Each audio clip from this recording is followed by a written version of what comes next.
حضرت ابو حازم مکی رحمۃ اللہ تعالی علیہ، آپ مخلص اور اہل تقوی لوگوں میں سے تھے، مشائخ کے مقتدا اور فقر و غنا کے حامل تھے۔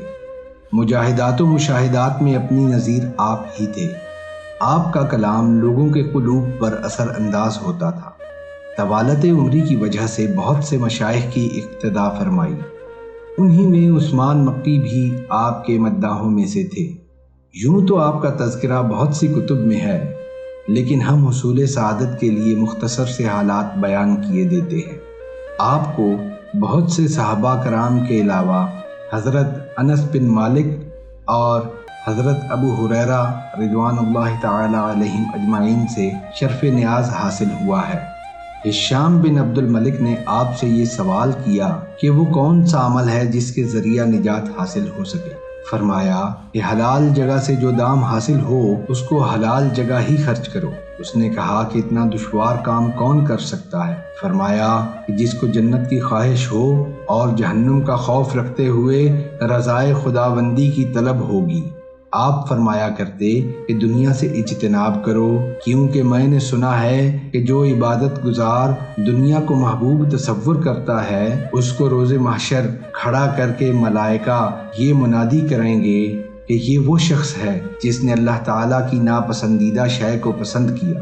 فرمایا کہ دنیا میں ایسی کوئی شے نہیں جس کا انجام غم و اندوہ نہ ہو، کیونکہ دنیا میں ایسی کوئی چیز پیدا نہیں کی گئی جس کا انجام حزن و ملال نہ ہو، اور دنیا کی حقیر سے حقیر شے بھی انسان کو اپنی جانب اس درجہ مائل کر لیتی ہے کہ جنت کی بڑی چیز بھی توجہ کا باعث نہیں بنتی۔ فرمایا کہ تمام چیزوں کا دار و مدار صرف دو چیزوں پر منحصر ہے، ایک تو وہ جو میرے لیے ہے اور دوسری وہ جو میرے لیے نہیں ہے۔ خواہ میں اس شے سے کتنا ہی دور نہ بھاگوں پھر بھی وہ مجھ تک پہنچے گی، اور جو دوسروں کے لیے ہے خواہ میں اس کے حصول میں کتنی ہی صحیح کیوں نہ کر لوں وہ مجھے ہرگز حاصل نہیں ہو سکتی۔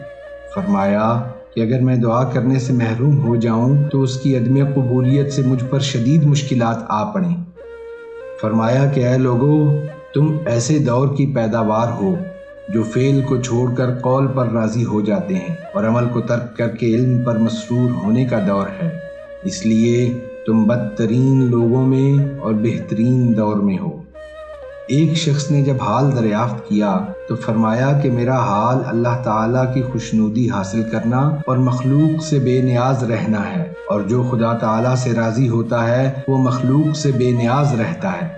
آپ کی بے نیازی کا یہ عالم تھا کہ ایک دن قصاب کی دکان کی جانب سے جس کے پاس بہت عمدہ گوشت تھا گزر ہوا، اور آپ کی نگاہ گوشت کی طرف اٹھ گئی تو قصاب نے عرض کیا کہ بہت نفیس گوشت ہے، خرید لیجئے۔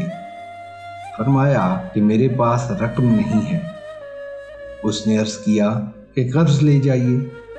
فرمایا کہ پہلے میں اپنے نفس کو قرض کی مہلت پر تو راضی کر لوں۔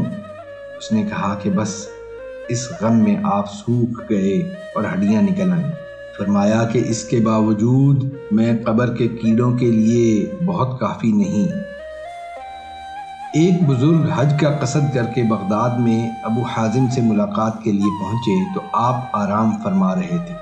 کچھ دیر انتظار کرنے کے بعد جب آپ بیدار ہوئے تو فرمایا کہ میں خواب میں حضور اکرم صلی اللہ علیہ وآلہ وسلم کی زیارت سے مشرف ہوا۔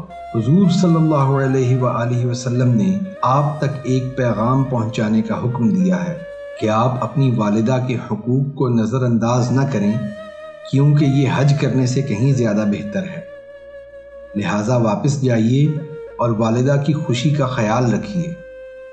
چنانچہ وہ حج کا قصد ترک کر کے واپس ہو گئے۔